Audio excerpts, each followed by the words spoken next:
अस्सलाम वालेकुम dear students. आज की वीडियो में हम अपने जो CSS3 और HTML5 के लेक्चर्स हैं वो कंटिन्यू करेंगे और इसमें आज के जो लेक्चर्स हैं इसमें हम सीखेंगे कि अपने जो हमने अब तक जो अपनी वेबसाइट बनाई है उसकी जो ब्लॉग की पोस्ट हैं उसमें जो है वो हम इमेजेस कैसे ऐड कर सकते हैं। ठीक है, इमेज ऐड करने का तरीका। और जो लास्ट वीडियो थी हमारी उसमें हमने सीखा था कि हम जो है वो वेबसाइट में अपना कंटेंट पेज कैसे क्रिएट कर। हमने एक कंटेंट पेज भी क्रिएट किया था। ठीक है, तो उसको भी हम ओपन करके देख लेते हैं। तो यहाँ पर हम contact.html के नाम से हमने जो है पेज बनाया था एक। तो ये हमने पेज क्रिएट किया था। तो अगर किसी ने इसकी वीडियो नहीं देखी तो आप जो डिस्क्रिप्शन में वीडियो आपको मिल जाएगी, आप देख सकते हैं। ठीक है, और आज हम इसमें जो है वो ये इनकी इमेजेस ऐड करने जा रहे हैं। तो इसके लिए हम सबसे पहले जाते हैं अपना एक वेबसाइट है, आप इसको याद रख लीजिएगा, अनस्प्लैश करके। ठीक है, अनस्प्लैश करके इसका नाम है। तो ये आपको जो है फ्री इमेजेस जो है प्रोवाइड करती है। आप जो है यहाँ से जो है वो कोई भी इमेजेस यहाँ से जो है वो ले सकते हैं और आप इनको अपनी वेबसाइट पे जो है यूज़ कर सकते हैं। ठीक है, यहाँ से आप कोई भी इमेज सर्च करेंगे, यहाँ पर इमेज मिल जाएगी और आप उसका जो है कोड अपनी वेबसाइट पे यूज़ कर सकते हैं। तो मैंने एग्जांपल के लिए एक इमेज जो है वो सर्च की थी और उसका जो कोड था वो मैंने कुछ इस तरीके से जो है वो मैंने लगाया है। असल में ये कोड जो है आपको रैंडमली कोई ना कोई इमेज प्रोवाइड करता है। ठीक है, इसके लिए आपको सर्च करने, ये मैंने डेमोन्स्ट्रेशन पर्पसेस के लिए। तो इमेज ऐड कराने के लिए सिंपली HTML में जो टैग हम यूज़ करते हैं, अपना हम कोड एडिटर ओपन करते हैं और यहाँ आते हैं। तो हम अपने अब हम जो इमेज ऐड कराएंगे वो हेडर के ऊपर ऐड कराएंगे, मतलब कि हमारा जो पोस्ट का आर्टिकल है उसके अंदर। ठीक है, तो उसको ऐड कराने के लिए हमें सिंपली जो है यहाँ पर ये टाइप करना होता है और इमेज, और उसके बाद यहाँ पर उसे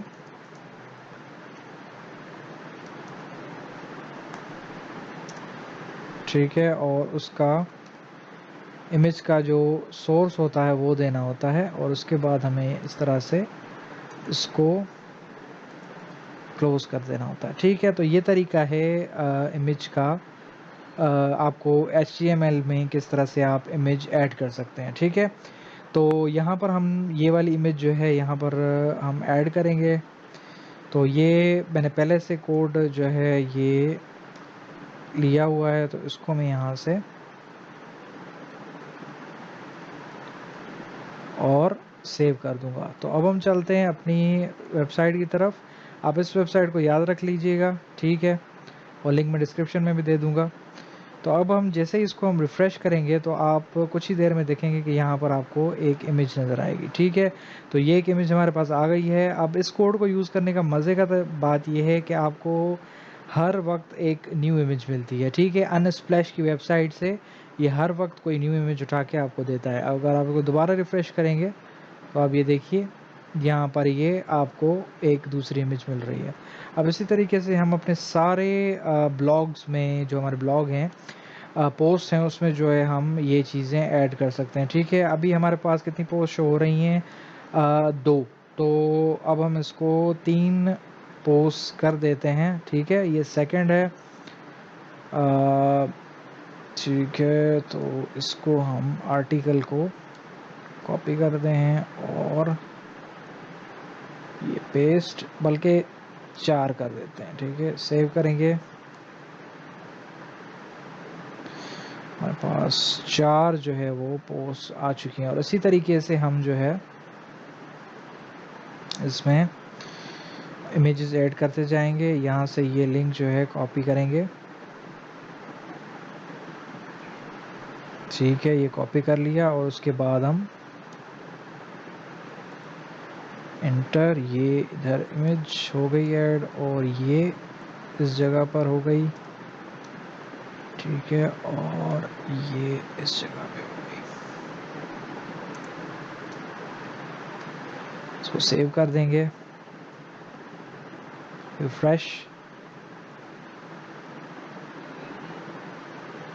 और आप देखें हमारे पास ये इमेजेस जो है वो ऐड हो चुकी हैं। ठीक है, तो देखें हमारे हर आर्टिकल के ऊपर जो है इमेज ऐड हो चुकी है।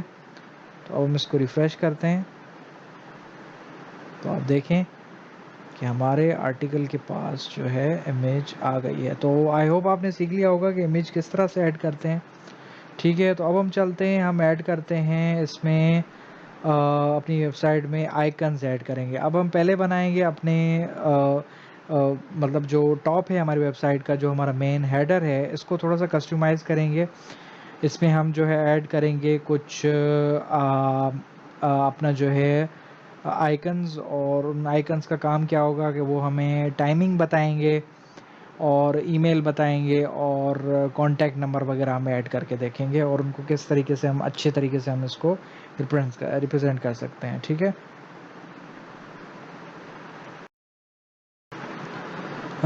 तो हमें आइकन्स ऐड करने के लिए क्या करना होगा कि हमें जाना होगा गूगल आइकन्स की वेबसाइट पे। ठीक है, तो यहाँ पर हम जैसे हमने गूगल फॉन्ट्स ऐड किए थे तो उसी तरीके से हमें जो है वो गूगल आइकन्स जो है वो ऐड करने होंगे। ठीक है, बड़ा सिंपल सा तरीका है।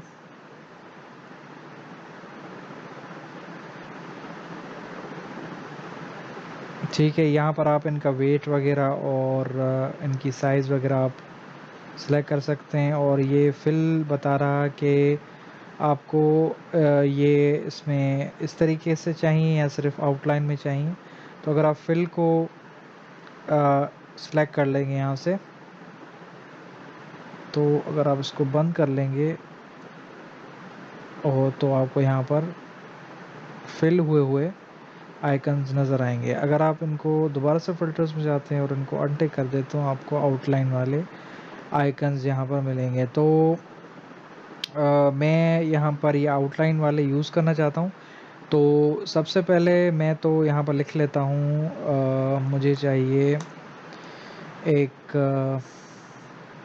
उसको बड़ा कर देते हैं, यहाँ पर चाहिए मुझे अलार्म का आइकन, एक मुझे चाहिए मेल का आइकन और एक आई थिंक मुझे चाहिए फ़ोन के लिए। ठीक है, तो मैं यहाँ पर अलार्म क्लॉक का इसके लिए सर्च कर रहा हूँ कि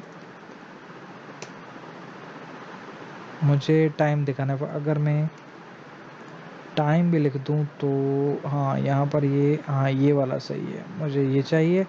ठीक है, तो इनको लिंक करने के लिए सिंपल तरीका ये है कि ये जो आप यहाँ पर स्टाइल शीट दी गई है, कॉपी करेंगे और आप इसको अपने कोड में जो है ऐड कर देंगे, अपनी जो आपकी कस्टम स्टाइल शीट है जहाँ पर स्टाइल शीट्स आप ऐड करते हैं उनके नीचे। ठीक है, बस यही करना है। उसके बाद हम अपनी जो है इन चीज़ों को अब स्ट्रक्चर करने के लिए हम एक जो है वो डिव बनाते हैं। ठीक है, डिव बनाते हैं और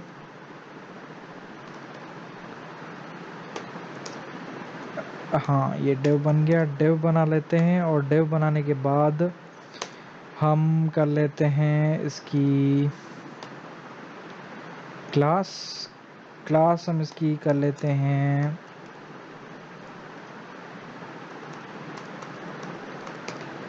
टॉप आइकन्स। और यहाँ पर अब हम टेबल का स्ट्रक्चर यूज़ करेंगे। ठीक है, तो इस टेबल के स्ट्रक्चर के अंदर जो है हम इनको डिफाइन करेंगे। ठीक है,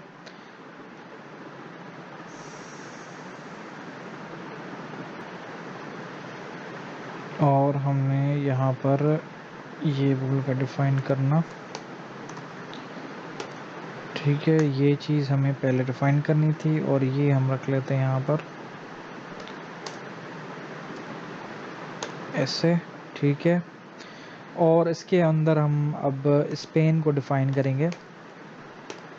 अच्छा, स्पेन जो होता है टेक्स्ट को हाईलाइट करने के लिए यूज़ होता है HTML फाइल में हम इसे जो है अपने जो है आइकन्स को शो कराने के लिए और किसी भी चीज़ को जो है वो डिफरेंट तरीके से दिखाने के लिए, कोई भी अगर एक स्पेसिफिक पोर्शन हम डिफरेंट दिखाना चाहते हैं तो हम इसको यूज़ कर सकते हैं। ठीक है, तो इस स्पेन के अंदर हम जो है उसका आइकन को डिफ़ाइन करेंगे।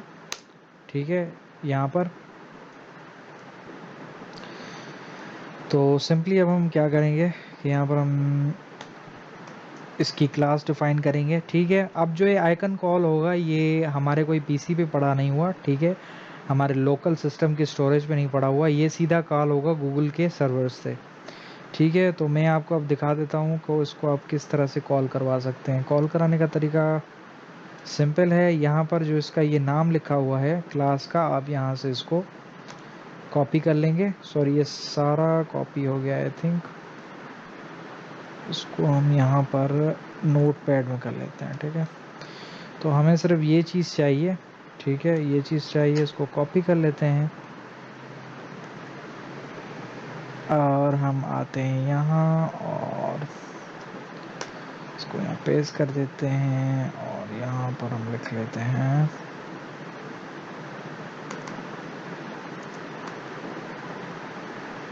ठीक है, और सही है, इसको हम स्पेस दे देते हैं यहाँ पर।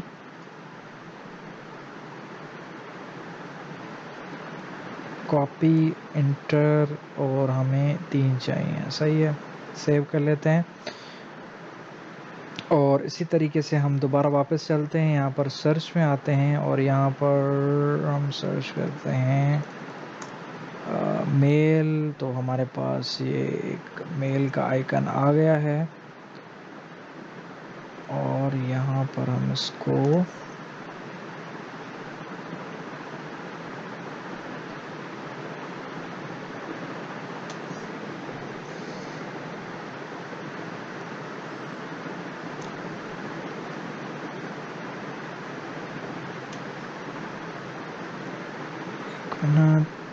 फिर से दोबारा से सारा कॉपी हो गया। इसको हम जो है यहाँ पर ये कर देते हैं ऐसे। ठीक है, और वही कॉपी करना है तो हम अपने कोड से इसको। अच्छा, एक चीज़ और बता दूं कि ये हमारा तो कॉपी हो गया, इसको करने की ज़रूरत नहीं है। जो चीज़ एक काम की करने की ज़रूरत है वो ये है कि जो आप आइकन यूज़ कर रहे हैं उसका नाम आप ज़रूर यहाँ पर लिखें। ठीक है, जैसे मैंने वो यूज़ किया था टाइम, तो हम जो है इसको आई थिंक टाइम था, यहाँ पर क्लॉक था। इसको दोबारा से मैं बैक करके और देख लेता हूँ तो हमारे पास एक मिनट, ये तो मेल हो गया। एक मिनट, मैंने जो टाइम सर्च किया था तो उस वक्त मेरे पास आया था ये अलार्म, ALARM। ठीक है, तो ALARM, ठीक है, अलार्म, और यहाँ पर हम इसको करते हैं मेल, और तीसरा मेल पे हम यहाँ लिख देते हैं,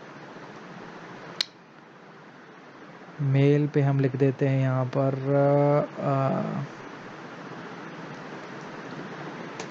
academy डॉट नो, इसको कर देते हैं info at desktopacademy.com। ठीक है, desktopacademy.com info@। ठीक है, ये कर दिया और यहाँ पर हम फ़ोन का लगाएंगे। तो फ़ोन का लगाने के लिए सिंपली यहाँ पर आपको टाइप करना होगा फ़ोन। तो ये कॉल का आइकन सबसे बेस्ट है, तो ये कॉल का आइकन आप यहाँ पर लगा देंगे। ठीक है, अब देखिए यहाँ पर इसमें आपको कोई दोबारा से टाइप करने की ज़रूरत नहीं है। सिंपली आपको जो है वो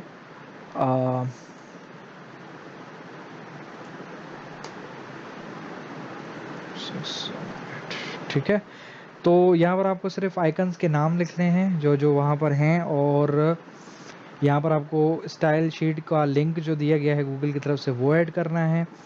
और आपके पास नेट की एक्सेस होनी चाहिए, तभी आपके पास डिस्प्ले होंगे। और ये क्लास ज़रूरी ऐड करनी है मटेरियल सिंबल्स की, जो कि यहाँ से कॉल की जाएगी और आपको ये आइकन्स शो होंगे। तो चलिए अब देखते हैं इसको सेव करके कि हमारी वेबसाइट पे शो हो रहा है कि नहीं। ठीक है, अब इसको मैं रिफ़्रेश करता हूँ तो आप देखें यहाँ पर, यहाँ टॉप पे आपको आइकन्स नज़र आ रहे हैं। ठीक है,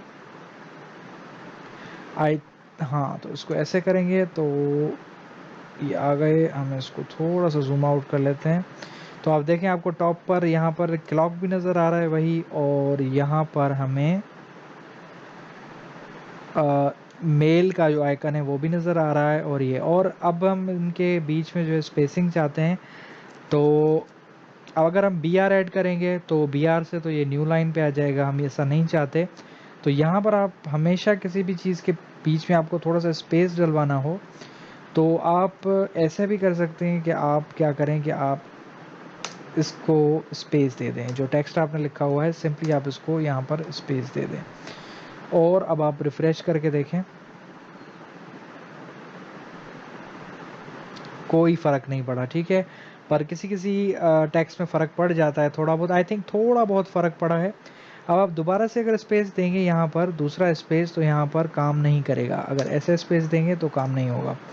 तो आपको क्या करना होगा कि आपको इस सिचुएशन में हमेशा ये सर्च करना होता है, यार ये तो इसने बार बार तंग किया हुआ है मुझे, इसको एक्सेप्ट कर लेता हूँ। और यहाँ पर आप लिखेंगे ब्लैंक स्पेस इन HTML5। ठीक है, तो ये आप कर लेंगे ब्लैंक स्पेस इन HTML5। तो आप यहाँ पर ये EMSP और ENSP ये दोनों आप यूज़ कर सकते हैं। तो मैं ये वाला यूज़ करता हूँ। वैसे मैं हमेशा से ये वाला यूज़ करता हूँ, पर इसने मुझे आज ये भी शो किया है, तो इसको भी यूज़ करके देखें ये किस तरह से काम करता है। तो हम इसको क्या करेंगे, इसको यहाँ से स्पेस दे देंगे। ये आपको हर टेक्स्ट के लास्ट में ऐड करना है इस तरीके से और सेव कर देना है। तो अब हम अपनी अगर वेबसाइट पे जाएंगे तो आप ये कहाँ लेके जा रहे हैं मुझसे। ठीक है, तो आप देखेंगे यहाँ पर हमारे पास स्पेस ऐड हो चुका है, हर आइकन के बाद हमें स्पेस नज़र आ रहा है। यहाँ पर हमारा टाइम, और इसको मैं थोड़ा सा जूम इन कर लेता हूँ ताकि आपको सही से नज़र आए। आप देख सकते हैं अब कि ये देखें हमारे पास जो है हमारे आइकन्स ऐड हो चुके हैं, टाइम का, ईमेल का, और जो है हमारा फ़ोन का। ठीक है, तो अब हम इसे फर्दर कस्टमाइज़ करेंगे CSS के हवाले से, इस जो हमारा टॉप बार है उसको। तो अब हम जाते हैं अपनी CSS में, और यहाँ पर हमारा काम HTML में ख़त्म हो चुका है। तो हम यहाँ पर आएंगे और इसको कहाँ ऐड करें, क्योंकि ये टॉप की चीज़ है तो इसको बिग रैपर के बाद रखते हैं, क्योंकि ये क्लास है तो हम इसे डॉट से कॉल करेंगे और टॉप आइकन्स। ठीक है, और ये इस तरह से। ठीक है, और इस तरह से हो गया, और इसका हम रखते हैं बैकग्राउंड कलर, आई थिंक ये हम यूज़ करते आ रहे हैं। ठीक है, और बॉर्डर, बॉटम, ये, और यहाँ पर कर देते हैं हम इसको 2 पिक्सल्स।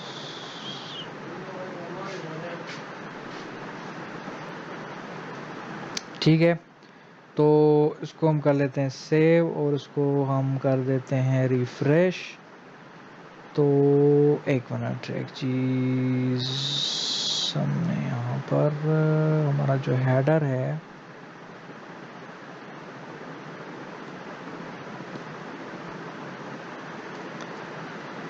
इसको हम यहाँ से कॉपी कर लेते हैं, क्योंकि हमने रेडियस ऑलरेडी दिया हुआ है। तो इसको हम यहाँ से ऐसे कर लेते हैं। और एक और चीज़ जो ऐड करनी है वो है टेक्स्ट नहीं बल्कि कलर। ये रख लेते हैं और सेव कर लेते हैं और इसको रिफ्रेश कर देते हैं। तो ये आ गया, पर इसका जो बॉर्डर बॉटम है वो नहीं आया क्योंकि हमने आई थिंक कुछ गड़बड़ की है यहाँ पर। एक मिनट, यहाँ पर हम इसको इस तरीके से करके देखते हैं। ठीक है, इस तरीके से हमने इसको करके देख लिया। अब देखते हैं क्या ये दिखाता है हमें। ठीक है,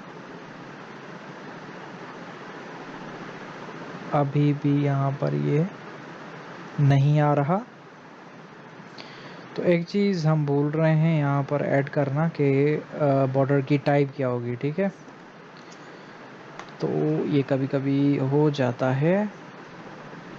तो अब देखें, ये हमारे पास एक अच्छा सा ऑर्गेनाइज्ड आइकन्स को शो करने का वे हमारे पास आ गया। और अब आप देख सकते हैं हमारे आइकन्स यहाँ पर ऊपर अच्छे तरीके से डिफ़ाइन हो चुके हैं। ठीक है, तो आई होप आज की वीडियो आपको अच्छी लगी होगी। इसको आप प्रैक्टिस करें इसको। ठीक है, और मिलता हूँ आपके साथ नेक्स्ट लेक्चर में। तब तक के लिए अपनी दुआ में याद रखिएगा और अपनी फैमिली का ख्याल रखिएगा। अल्लाह हाफ़िज़।